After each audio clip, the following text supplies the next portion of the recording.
मैं कभी नहीं सोची थी कि जेठानी जी भी मतलब ऐसा कर सकती है। तो मैं ससुराल के बारे में बहुत बड़ा खुलासा मैं आप लोगों के साथ करने जा रही, मुझे छेड़छाड़ करने का कोशिश किए थे। हालाँकि मैं युवराज को मैं अपने कोख से मैं जन्म नहीं दी हूँ। रेप केस में फँसाएगा। उनका कैरेक्टर बिल्कुल भी अच्छा नहीं है, characterless. Hello friends, welcome back to my channel. तो आज का जो वीडियो है फ्रेंड्स काफ़ी ज़्यादा खास और इम्पॉर्टेंट है, क्योंकि आज का वीडियो में मैं बहुत कुछ आप लोगों के साथ शेयर करने वाली हूँ। तो इसीलिए प्लीज़ वीडियो को स्किप नहीं करके ज़रूर देखिएगा। और आप लोग तो जानते ही हैं, अभी हम लोग का फैमिली में प्रॉपर्टी लेके विवाद चल रहा है। कुछ वीडियो मैं आप लोग के साथ ऑलरेडी शेयर कर चुकी हूँ। लड़ाई झगड़ा वाला जितना सारा वीडियो मैं आप लोग के साथ शेयर की हूँ, तो उसमें से तो आप लोग को पता चल ही गया है कि मेरा ससुराल कैसा है, ससुराल का मेंबर सारा कैसा है। सास ससुर ननद भैंसुर सब एक से बढ़कर एक है। बच गए थे सिर्फ जेठानी जी, तो जिनको मैं इज्जत करती थी लेकिन अब नहीं, तो वो भी अब उस कैटेगरी में चली गई है। तो उनके साथ मेरा कभी नहीं लड़ाई झगड़ा हुआ था आज तक 9 सालों में। लेकिन अभी जो है उनके साथ मेरा अब जोरदार मतलब लड़ाई होने वाला है। तो क्यों, तो वीडियो को आगे देखते रहिए, वो आप लोगों को पता चल जाएगा। सबसे पहले फ्रेंड्स मैं ये बता दूं, जेठानी जी को जो है मैं बड़ी दीदी की तरह समझती थी। वो पता नहीं मुझे क्या समझती थी, लेकिन मैं दीदी की तरह मैं समझती थी। मेरा मन में उनके खिलाफ मैं कभी, आप लोग देखे होंगे वीडियो में, मैं सबके बारे में सब कुछ मतलब बुरा भला मैं बोली हूँ, लेकिन उनके बारे में अभी तक मैं बुरा भला नहीं बोली थी, क्योंकि वो मेरे साथ ऐसा कुछ की नहीं थी। लेकिन आज मुझे स्पेशली उनके लिए वीडियो बनाना पड़ रहा है, क्योंकि वो अभी वो हद तक चली गई है। तो सबसे पहले मैं ये बता दूं, मेरा जो हस्बैंड है अभी पटना में मौजूद नहीं है, गए हैं गांव। और जेठानी जी भी जो है गांव में है। तो हस्बैंड जिस दिन गए थे उसका 2-3 दिन पहले जो है जेठानी जी यहाँ से मतलब पटना से चली गई है गांव। तो अभी वहाँ पे गांव में हस्बैंड के साथ जेठानी का बहुत ज़्यादा लड़ाई झगड़ा चल रहा है, हद से ज़्यादा चल रहा है। गांव तो हम लोग भी जाने वाले थे फुल फैमिली के साथ, लेकिन एक्सीडेंटली हम लोग नहीं जा पाए, तो हस्बैंड ही गए हैं। लेकिन वहाँ पर जाके जो अभी मतलब इतना बुरी तरीके से लड़ाई झगड़ा चल रहा है, उसका वीडियो तो हस्बैंड बना ही है, जो आप लोग के साथ बाद में मतलब मैं शेयर करूँगी। तो मैं कभी नहीं सोची थी कि जेठानी जी भी मतलब ऐसा कर सकती है, वो लोग की तरह ये भी बन गई है। तो मैं उनको दीदी समझती थी, जेठानी मैं कभी नहीं समझी। तो मैं दीदी समझ के उनका इज्जत करती थी। इतना सारा वीडियो मैं आप लोग के साथ शेयर की हूँ ससुराल वाला मतलब मैटर लेके। उनके बारे में कभी नहीं सुनिएगा कि मैं मतलब कुछ बुरा वाला मैं बोली हूँ। वहाँ पे फ्रेंड्स जेठानी जी के साथ हस्बैंड का इतना लड़ाई झगड़ा चल रहा है, मतलब हद से ज़्यादा अब हो चुका है। जेठानी जी मतलब माँ के बराबर होता है, भाभी मतलब माँ के बराबर। तो वो आज मेरे हस्बैंड के ऊपर मतलब आरोप लगा रहे हैं, रेप केस में मेरा हस्बैंड को फंसाएगी। और मेरा हस्बैंड को मारने के लिए छोलनी उठाई थी गांव में चाची लोग का सामने। चाची लोग उनका गवाह है पूरा, ये सब जो हो रहा था लड़ाई झगड़ा चाची लोग का सामने ही हो रहा था। तो अच्छा बात है। मैं मतलब वहाँ पे नहीं हूँ गाँव में, तो मुझे मतलब तरह-तरह का गाली मतलब दिए जा रहा है वहाँ से, रंडी बशिया ये सब करके, जो इस घर का फेमस गाली-गलौज है।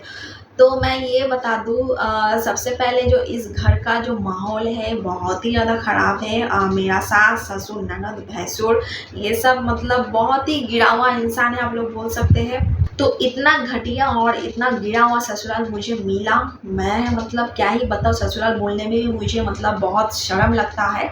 तो मैं ससुराल के बारे में बहुत बड़ा खुलासा मैं आप लोगों के साथ करने जा रही हूँ। तो सबसे पहले मैं बात करूँगी ससुर जी का, जिनका कैरेक्टर बिल्कुल भी नहीं अच्छा है, कैरेक्टर लेस आदमी है। क्योंकि 5 साल पहले मेरे ऊपर बुरी नज़र डाले थे, मुझे छेड़छाड़ करने का कोशिश किए थे।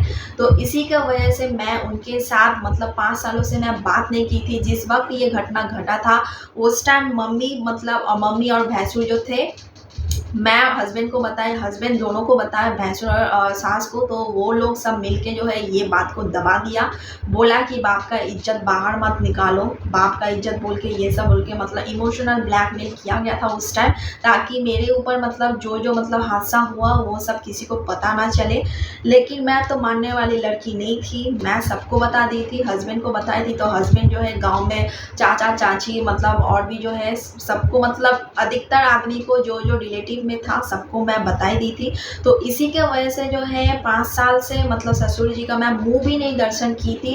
इस टाइम जो बीमार पड़े थे उसी टाइम जो मतलब थोड़ा बहुत जो किए, तो सोचिए आप लोग सोच सकते हैं जिसके साथ मतलब इतना बड़ा एक हादसा हुआ, उसके बावजूद भी मैं उनका इज्जत की हूँ, तो ये कितना मतलब एक बड़ा बात है। मतलब बहू को बहू नहीं समझा, ना बहू को बेटी समझा, तो वो आए मेरे ऊपर ज़बरदस्ती मतलब छेड़छाड़ करने के लिए। तो मैं इसको इतना इजीली मैं बोल रही हूँ क्योंकि मैं बहुत मतलब एक टाइम था मैं बहुत ज़्यादा इस बात को लेके मैं रोती थी। समझ सकते हैं एक लड़की का इज्जत के ऊपर जब हाथ डाला जाए, वो भी एक बाप दाखिल आदमी, तो उस लड़की के ऊपर क्या ही बीतता होगा। तो उस टाइम मम्मी ऐसा रो धो के मतलब मेरे हस्बैंड के सामने हाथ जोड़ के ये सब किए, नाटक की थी। उसके बाद 1 साल बाद इस बात को मेरे ऊपर इल्ज़ाम लगाया गया कि मैं बंगाली हूँ, मैं ससुर जी के ऊपर मतलब गंदा-गंदा चीज़ मतलब अपने बात को मतलब दबाने के लिए मेरे ऊपर आरोप लगाया गया कि मैं गंदी हूँ, मेरा कैरेक्टर ढीला है, मैं गई थी ससुर के ऊपर मतलब सटने के लिए, ये सब। तो इसी की वजह से जो है मम्मी मुझे देखना नहीं चाहती थी, सिर्फ़ इसी के वजह से, और कोई वजह नहीं है। सिर्फ़ इसी के वजह से जो है मम्मी मुझे देखना नहीं चाहती थी। लड़ाई झगड़ा इसी की वजह से मेरे साथ होता था, जबकि ये बात सबको पता था। तो ये भी बात आप लोगों को पता चलेगा बहुत जल्द। और मैं अभी जो बात कर रही हूँ मैं सब सच ही बता रही हूँ, ऐसा नहीं कि सोशल मीडिया में मैं कैमरा खोल के बैठ गई हूँ सारा मैं झूठ बात बोलूँगी, ऐसा नहीं है। क्योंकि मेरा जो वीडियो है गांव का बहुत सारा मतलब समाज में जो है बहुत सारा आदमी लोग भी देखता है, और ऐसा नहीं है कि एक बात मैं झूठ बोलूँगी तो 100 झूठ मुझे बोलना पड़ेगा। मैं उस टाइप का लड़की नहीं हूँ। तो वही बात लेकर जो है मम्मी मुझे टॉर्चर करती थी। जो इतना सारा टॉर्चर का वीडियो आप लोग देखे, मैं एक ही वीडियो में आप लोगों के साथ शेयर की हूँ। तो बहुत हद से मतलब मैं बर्दाश्त की हूँ। एक तो मेरा गलती नहीं था, ऊपर से मतलब गलती का सज़ा मुझे ही मिला। जो गलती किया वो एकदम सीना तान के है। खैर कोई बात नहीं, तो जो जैसा करेगा वैसा भोगेगा। तो मेरे साथ जो फ्रेंड्स घटना घटा था उस टाइम, तो उसको तो भुलाना मतलब इम्पॉसिबल है। लेकिन आज मैं कैमरा खोल के आप लोग के सामने में मैं इतना स्ट्रांग होके मैं बता रही हूँ, सिर्फ इसीलिए क्योंकि ये मुझे आप लोग के सामने में जनाना ज़रूरी था। मैं ज़रूरी समझी, अभी इतना दिनों से मैं नहीं बताई थी। ये जो हादसा मेरे साथ हुआ वो मैं कभी नहीं भूलूँगी, ये मरते दम तक मेरा दिमाग में रह जाएगा। तो मैं सिर्फ़ ऊपरी तौर से मैं दिखाती हूँ कि मैं भूल गई हूँ, लेकिन जब एक वक़्त आता है मुझे याद आता है। एक टाइम था मैं उस इंसान को देख के, ससुर को देख के मैं ऐसा थर-थर करके काँपती थी, क्योंकि जिसके साथ जो होता है सिर्फ़ वही समझती है। तो वो सब जो है दिन मैं बिता के आई हूँ। एक टाइम था मैं बहुत रोती थी, मतलब मैं सोचती थी कि मैं मेरे साथ क्या हो गया, क्या नहीं, सुसाइड कर लिया फिर, लेकिन नहीं, मैं आज बहुत स्ट्रांग हूँ। आप लोग देख ही सकते हैं, ये सारा बात मैं आप लोगों के साथ शेयर कर रही हूँ। तो ये सारा बात जब मैं और मेरा हस्बैंड सबके सामने में बोलने लगे तो मम्मी को अखड़ने लगी, तो इसीलिए मम्मी मेरे खिलाफ़ होने लगी। तो मम्मी उनका हस्बैंड को बचाने के चक्कर में जो है मेरे खिलाफ़ हो गई। तो मुझे रंडी वसिया करके सबके सामने में मुझे बेइज्जत कर दी। यहाँ पे मैं पटना में जब आई, सबको मतलब इधर अगल-बगल आस-पड़ोस में जितना आदमी रहता है सबको बुला के लेके आई, और हमको खड़ा मतलब करके बेइज्जत की। बोली ये बंगाली है, इसका कैरेक्टर अच्छा नहीं है। मेरा मतलब ससुर के ऊपर मैं बुरी नज़र डालती हूँ। तो मैं चुपचाप मैं खड़ा होकर सुनी, रोई और सुनी और कुछ नहीं बोली। सिर्फ़ मैं भगवान के ऊपर छोड़ दी, और भगवान को मैं इतना ही बोली कि अगर भगवान मैं अगर गलत होंगी तो मुझे सज़ा दीजिएगा, अगर वो लोग अगर गलत होंगे तो वो लोग को भी सज़ा दीजिएगा। तो सिर्फ़ फ्रेंड्स यही इसी वजह से जो है मुझे इतना सारा टॉर्चर सहना पड़ा। तो इसमें आप ही लोग बताइए मेरा क्या गलती था? सिर्फ़ इसी की वजह से जो है सास मुझे देखना नहीं चाहती थी, तरह-तरह का गाली मारती थी, और मतलब हर जगह पे मुझे बदनाम करके रखी हुई है। कोई बात नहीं, बदनाम किसी का करने से मैं बदनाम थोड़ी ना हो जाऊँगी। सच सिर्फ़ भगवान को पता है और मुझे पता है, और किसी को कुछ नहीं। अगर मैं सच्चा रहूँगी तो मुझे मुश्किल होगा, लेकिन सब कुछ मुझे मिलेगा। गलत आदमी को तो बहुत आसानी से सब कुछ मिल जाती है, लेकिन टाइम भी नहीं लगता है वो सब चीज़ मतलब हट जाने में। तो यही था, यही एक रीज़न था जो आप लोगों के साथ मैं बहुत इजीली मैं शेयर की हूँ। और रही बात जेठानी जी का, तो जेठानी जी के साथ भी बहुत टॉर्चर हुई है, सास बहुत टॉर्चर की है। तो उनके पीछे यही रीज़न था, सिर्फ ससुर के लिए। ससुर के साथ उनको मतलब सास बहुत बार देखी है, मतलब उनका जो जेठानी जी का चाल है, मतलब चाल चलन सही नहीं है।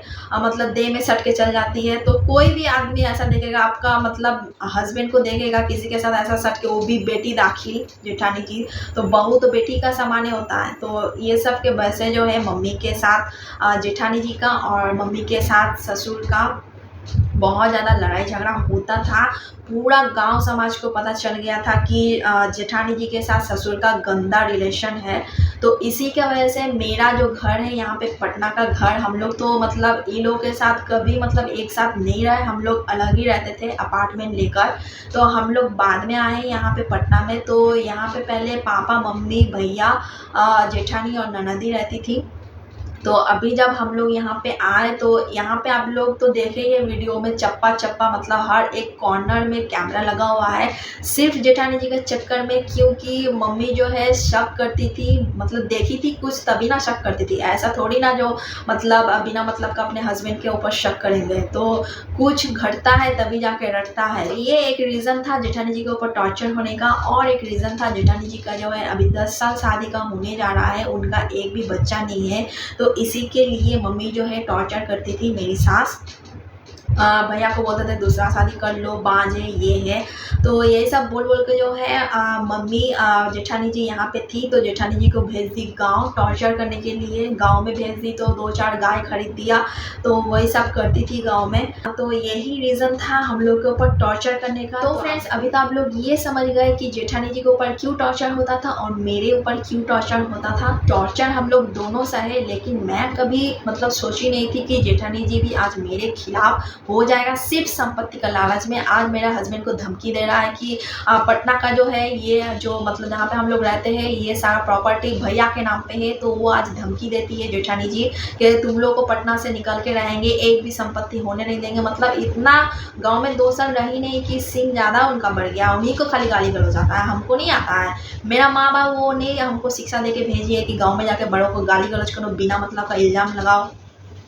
तो मैं ये सब करने वाली नहीं हूँ। सब कीचड़ हो चुका है अभी मेरा ससुराल का जो फैमिली मेम्बर है। तो मैं कीचड़ में गिरूंगी तो मेरा ही देह गंदा होगा। तो मैं दूर से बात करूंगी, जब समाज बैठेगा, पंचायत होगा, जब मुझे बोलने का बारी आएगा, मैं आराम से बात करूंगी। लेकिन मैं उन लोगों के साथ मुंह नहीं लगाऊंगी। और मैं हस्बैंड को बता ही दी हूँ कि आज के बाद जो है किसी के साथ रिलेशन ही नहीं रखना है, सब भूल जाइए। इससे अच्छा बाहर का आदमी के साथ हम लोग दोस्ती यारी कर लेंगे, लेकिन घर का मेंबर एकदम बिल्कुल भी सही नहीं है, दुश्मन से बढ़कर है, आप लोग समझ सकते हैं। और फ्रेंड्स, आप लोगों के साथ मैं एक बात और शेयर करना चाहती हूँ। भैया भाभी का बच्चा नहीं है, इसीलिए मेरा हस्बैंड अपना जो बड़ा वाला बेटा युवराज सिंह को वो लोग के हवाले किए थे, ताकि मतलब भैया भाभी जो है युवराज को अपने बेटा की तरह पाले पोसे। वो लोग को बच्चा नहीं है, इसका मतलब कमी कभी एहसास नहीं हो। तो मेरा हस्बैंड का दिल आप लोग समझ सकते हैं, जो खुद का बच्चा दूसरे का हवाले किए थे। लेकिन वो लोग इतना गिरा हुआ इंसान है कि मत पूछिए। अभी वो लोग का हरकत तो अभी मतलब आप लोग देख ही रहे हैं क्या कर रहा है, नहीं कर रहा है। और अभी मैं अपने हस्बैंड को यही समझा रही हूँ, अगर आपका सगा भाई होके भाभी अभी ऐसा कर रही है, इतना गिरा हुआ हरकत कर रहा है, इतना आपको तकलीफ दे रहा है, इसका क्या गारंटी है कि आगे चलते युवराज को भी वो लोग कोई दिक्कत नहीं देगा, कोई मतलब तकलीफ नहीं देगा। तो उसका फैसला भी आप पंचायत में कर लीजिएगा। हालांकि मैं युवराज को मैं अपने कोख से मैं जन्म नहीं दी हूँ, लेकिन उसका मैं बुराई भी नहीं चाहती हूँ। तो उसका पीछे क्या राज है, युवराज का भी बहुत सारा राज है, जो आप लोगों को बहुत जल्द पता चल जाएगा। और जेठानी जी अपने आप को समझ क्या रखी है, मुझे तो पता भी नहीं चल रहा है। अपने आप को मतलब समझ रहे हैं कि बड़का हम हिटलर बने हुए हैं। 2 साल गांव में क्या रह गई कि मतलब 2 एक्स्ट्रा सींग मतलब निकल के आई है, तरह तरह की मुझे गाली मार रही है, जबकि मैं वहाँ पे नहीं हूँ।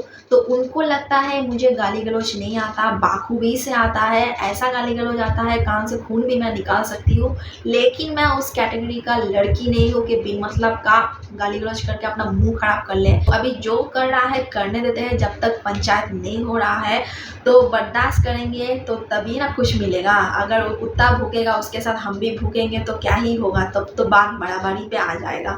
तो बहुत गाली गलौज कर रहा है, रंडी है, वो है, ससुर को जाके मुंह दिखाता है, वो करता है। भाई अगर ससुर को जाके मुंह दिखाते तो मैं इस रूम में नहीं रहती, तो ससुर के पास ही जाके बैठी रहती। मतलब इतना हिम्मत हो गया है वहाँ पे गाँव में। चाची लोग है, चाची लोग से मतलब अभी कुछ ज़्यादा ही बढ़ गई है। चाची लोग कुछ नहीं बोल पाती है मतलब जेठानी के आगे, ऐसा मतलब खुद को बना ली है, मर्द बना ली है एकदम। लेडीज़ का कोई मतलब नामो निशान नहीं रहा उनके अंदर। बहुत अच्छा बात है, मैं तो बर्दाश्त कर रही हूँ, सुन रही हूँ। इसका मतलब ये नहीं कि मैं गूंगी और बहरी हूँ, जब वक्त आएगा मैं तो ज़रूर बोलूँगी। तो मैं पंचायत का वेट कर रही हूँ। और मुझे तो अभी तरह तरह का गाली दिया जा रहा है, बोल रहे कि ससुर को मुंह दिखाती है, मेरे हस्बैंड को बोलिए तुम्हारी बीवी रंडी है। तो अगर मैं रंडी रहती तब हम मतलब घर में थोड़ी ना रहती, बाहर में घूमती, ससुर को जाके मुँह दिखाती, ससुर को मुँह दिखा दिखा के संपत्ति लूट लेती, जैसे मेरा जेठानी जी लूटा हुआ है अभी। तो ससुर जी अभी ठीक है, ससुर जी का गला से चेन, सोना का चेन, सोना का अंगूठी खोल के खुद के पास रख ली है। और मेरा हस्बैंड जब बोले कि पापा को दे देने के लिए, पापा भी ठीक हो गए पहना देने के लिए। और जो जेठानी जो है धमकी दे रही थी, मतलब चेन नहीं मिलेगा, पापा को अपना पति बना लिया। इतना गिरा हुआ इंसान आप लोग देखे हुए हैं, संपत्ति के चक्कर में ससुर को पति बना लेता है। अब बोलता है कि ससुर नहीं वो मेरा पति है, ऐसा गिरा हुआ इंसान। और धमकी देता है कि तुम लोगों को भी कोई मतलब संपत्ति मिलने नहीं देंगे, भगा के रहेंगे। वेट एंड वॉच, किसको क्या मिलता है, क्या होता है, नहीं होता है, कौन क्या करता है, कर सकता है, तो सब वक्त ही बताएगा और कुछ नहीं बताएगा। और मैं जो ये YouTube चैनल चलाती हूँ, इसके पीछे तो मुझे बहुत कुछ सुनना पड़ता है। तो आप लोग समझ सकते हैं, इस घर में नॉर्मल लड़की को इतना बात सुनना पड़ता है, साथ में तो मैं YouTube चैनल चलाती हूँ, उसमें शॉर्ट्स बनाती हूँ, रील्स बनाती हूँ, डांस करती हूँ। इसके लिए मुझे बहुत कुछ सुनना पड़ता है कि मैं नचनिया हूँ, नटुआ हूँ, ये हूँ। तो तुम लोग मतलब ये लोग बोलते ही रह जाएगा, मैं अपनी जगह पे मैं बढ़ती चली जाऊँगी। तो ये सब नाचना गाना एक्टिंग करना, ये सब मतलब मैं समझती हूँ कला है, जो हर किसी के पास नहीं रहता है। भगवान ने मुझे थोड़ा बहुत दिया है, जो मैं आप लोगों के साथ प्रेजेंट करती हूँ, शेयर करती हूँ। तो ये कोई खराबी नहीं है। मैं डांस करती हूँ, गाना गाती हूँ, एक्टिंग करती हूँ, और ये सब अगर खराब चीज़ है, रंडीगिरी है, तो हर किसी का फ़ोन में यूट्यूब इंस्टाग्राम है, और यूट्यूब इंस्टाग्राम में यही सब होता है। तो करने वाला रंडी हो सकता है, देखने वाला भी रंडी के कैटेगरी में पड़ता है मेरे हिसाब से। अगर वीडियो बनाने वाला अगर खराब इंसान है, बुरा इंसान है, कैरेक्टरलेस इंसान हो सकता है, तो वीडियो देखने वाला भी उसी कैटेगरी में पड़ता है। तो वीडियो बनाने वाला और देखने वाला में कोई फ़र्क नहीं रहता, सिर्फ मेंटलिटी का फ़र्क रहता है, और पेट में जो विद्या रहता है, एडुकेशन का फ़र्क रहता है। तो वही है और कुछ नहीं। तो कुछ आदमी को लगता है यूट्यूब में, इंस्टाग्राम में वीडियो बनाना जो है बहुत बुरा काम है। तो उस हिसाब से देखा जाए तो हर किसी का फ़ोन में आजकल यूट्यूब इंस्टाग्राम रहता है, तो सारा इंसान दुनिया का बुरा है। तो कोई बात नहीं, बुड़बक लोग के साथ मुंह लगाना तो बुड़बक वाला ही काम होता है। तो जो जैसा बोलता है उसको बोलने देते हैं, तो लोग बोलते रह जाएगा, मैं अपनी जगह पे बढ़ती रह जाऊंगी और वो लोग देखते रह जाएगा। तो देख के ही जलेगा, जलते जलते एक दिन पूरी की तरह फूल के फट जाएगा और कुछ नहीं है। जो लोगों का काम है कहना हाथी चले बाजार तो कुत्ता भूखे हजार, तो वो लोग भूखते रह जाएगा, मैं अपने एक जगह पे एक दिन जरूर पहुंच जाऊंगी। तो वो लोग के लिए मैं डरने वाली नहीं हूँ, ना ही मैं यूट्यूब चैनल बंद करने वाली हूँ। अगर किसी को प्रॉब्लम होगा तो मुझे अनसब्सक्राइब कर सकते हैं, लेकिन मैं जो करते आ रही हूँ वो मैं करती रहूँगी। और ये जो समझ रही है मतलब पीहू मतलब सुनती है कुछ बोलती नहीं है, ये बहुत गलत फहमी में है। मुझे बाखूबी से आता है बोलना, लेकिन मैं समय का इंतज़ार कर रही हूँ। कुत्ता की तरह भौंकने से कोई काम नहीं चलता है। जब वक्त आएगा मैं ज़रूर बोलूँगी, अपना बात मैं रखूँगी, और एक एक हिस्सा मैं लेके रहूँगी, कुछ छोड़ने वाले नहीं हूँ। तो यही सब फ्रेंड्स मैं आप लोगों के साथ शेयर करने वाली थी, और ये सब मैं शेयर की हूँ। तो इस वीडियो में आप लोगों को क्या अच्छा बुरा लगा आप लोग कमेंट करके बोल सकते हैं। और एक बार आप लोग जान लीजिएगा, जो मैं बोलती हूँ वो मैं सच बोलती हूँ। भगवान है मेरे ऊपर, अगर मैं गलत कहूँगी तो मेरे साथ गलत होगा, जो आप लोग देखिएगा ही, क्योंकि मैं सोशल मीडिया पे हूँ। कुछ भी आज होगा तो आज नहीं तो कल आप लोग को पता ही चलेगा, और एक मैं झूठ बोलूँगी तो मुझे 100 झूठ बोलना पड़ेगा। तो इसीलिए मैं हमेशा सच के साथ ही रहती हूँ। इसीलिए मुझे ज़्यादा तकलीफ़ झेलना पड़ रहा है। तो अगर भगवान अगर साथ है तो ये तकलीफ़ भी बहुत जल्दी हट जाएगा। तो मुझे अभी ये सब बात शेयर करना था, क्योंकि मैं बहुत दिनों से व्लॉग वीडियो नहीं छोड़ रही थी, क्योंकि हो जाता है माइंड डिस्टर्ब। कितना भी इग्नोर करके चले ना, माइंड में वही सब बात आता है। तो मैं जो है अभी अच्छा दिनों का अब इंतज़ार कर रही हूँ। अभी फ्रेंड्स, जेठानी के साथ हस्बैंड का इतना लड़ाई झगड़ा चल रहा है। ससुर जो है चाची लोग को फ़ोन करके मेरा ही हस्बैंड का खिलाफ बोल रहे हैं कि मेरा हस्बैंड क्रिमिनल है, पैसा नहीं देते हैं, ये नहीं करते हैं। मतलब अगर मेरा हस्बैंड चाहते हैं पापा को डॉक्टर दिखाने के लिए, तो पापा ना हस्बैंड के साथ जाते हैं, ना हस्बैंड का पैसा लेते हैं। पापा सिर्फ बड़ा वाला बेटा और बड़ा वाला बेटा मतलब भैंसुर जो है सिर्फ संपत्ति पापा का सेवा करते हैं, सिर्फ संपत्ति के लालच में और कुछ नहीं। कि भैंसुर पापा को अभी जब्त करके रखा हुआ है। बाप मरता है बड़ा वाला बेटा के लिए, बड़ा वाला बेटा मरता है बाप का संपत्ति के लिए। अगर आपका मन में लालच है और लालच लेकर आप अगर किसी का सेवा कर रहे हैं, तो वो पुण्य में नहीं पाप के खाता में चल जाता है, जो मेरे हिसाब से मुझे लगता है। तो अच्छे से पाप करते जाइए, पाप का घड़ा भरते जाइए, एक ना एक दिन जरूर फूटेगा, जो पूरा दुनिया देखेगा। और जेठानी जी को जो है बहुत ख़राब लगता है उनका हस्बैंड के बारे में जो ये सब मैं बोलती हूँ। मेरा हस्बैंड जो बोलते हैं कि बेईमान है, बेशरम है, तो आज हम दोनों बोल रहे हैं, कल तो पूरा गाँव समाज बोलेगा। तो जाके सबका मुंह बंद कर लीजिएगा आप लोग। तो हम लोग सिर्फ अब पंचायत का इंतज़ार कर रहे हैं, जो बहुत जल्द होने वाले हैं। क्योंकि गांव में आया था जब लड़ाई झगड़ा हो रहा था जेठानी के साथ हस्बैंड का, पंचायत से 2 आदमी आया था। तो वो लोग 2 दिन का टाइम दिए थे भैया और पापा को यहाँ से जाने के लिए। पटना से ये लोग जाएगा, तो यही ये लोग नहीं जा रहा है ज़बरदस्ती। तो अब जब जाएगा हम लोग को भी जाना पड़ेगा। तो वो सबको तो मतलब जो होने वाला है सबका वीडियो तो मैं आप लोगों के साथ शेयर करने वाली हूँ। इतना लालची इंसान मैं ज़िंदगी में नहीं देखी हूँ। लगता है बाप का ज़िंदगी में संपत्ति नहीं देखी है जेठानी। मम्मी का जितना सारा कपड़ा गहना गुड़िया ये सब था, बर्तन बासन जितना सारा एक होता है ना लेडीज़ लोग का, तो सारा सब कुछ लेकर ये लोग रख दिए चोर की तरह। ऊपर में मम्मी का गोदरेज है, ये लोग अपने मन से खोल के अपने हिसाब से सब कुछ लेके रख दिया है। तो मेरा क्या हिस्सा नहीं है? हम इस घर का बहू नहीं है? कोई बात नहीं, आज उन लोगों का हड़पने का मौका दिया है, कल मेरा भी मौका आएगा। तो उस मौका का इंतज़ार में है। और फ्रेंड्स, यही सब मुझे शेयर करना था। शेयर करने के बाद मुझे बहुत सुकून मिलता है, क्योंकि मेरा आगे पीछे कोई नहीं है। आप लोग समझ सकते हैं। और फैमिली जो है, फैमिली अब नहीं कहलाता है हम लोग का। सिर्फ हम लोग 3 ही मेंबर हैं घर में, मैं, हस्बैंड और टुक। युवराज तो अभी फ़िलहाल ऊपर रहता है भैया के साथ, तो उसका भी फ़ैसला अब देखते हैं क्या होता है नहीं होता है। तो इसीलिए मैं यूट्यूब चैनल खोली हूँ, ताकि मैं भर दिन काम करने के बाद जो मेरे पास टाइम रहता है वो मैं कोई चीज़ मैं यूज कर पाऊँ, और उससे मुझे कुछ अर्निंग भी हो जाता है। तो ये क्या ही बुरा चीज़ है, मेरे लिए तो अच्छा है। तो मैं यही करती हूँ। चुगलीबाजी में और राजनीति में मैं नहीं रहती हूँ, जो ये लोग में मतलब कूट के भरा हुआ चुगलीबाजी राजनीति ये सब करना। तो मैं बहुत हटके मतलब रहती हूँ ये सब से। चलिए आज के लिए इतना ही, और आगे देखते हैं क्या क्या होता है। जैसे जैसे होते जाएगा आप लोगों के साथ मैं शेयर करती जाऊँगी। बस इतना ही। भगवान ही भरोसा है और भगवान ही रास्ता दिखाएंगे, और भगवान के ऊपर पूरा भरोसा है मुझे। हर एक का मैं देखी हूँ दिन, जो जैसा किया है वैसा भोगा है। और जब भुगतता है तो मेरे ही ऊपर फेंक देता है कि जादू टोना करता है, वो करता है, ये करता है। अच्छा है जादू टोना करता है। अगर मैं जादू टोना करती तो आज सब कुछ मेरे ही पास होता, ना ही मुझे इतना तकलीफ झेलना पड़ता। आज तो अपना हिस्सा लेने के लिए मुझे 10 घाट का पानी पीना पड़ रहा है, सोच सकते हैं। तो फ्रेंड्स, आज का वीडियो फ्रेंड्स यहीं तक का था। तो आगे जैसा जो कुछ होते जाएगा मैं आप लोगों के साथ शेयर करती जाऊँगी। तब तक के लिए bye bye, take care, bye.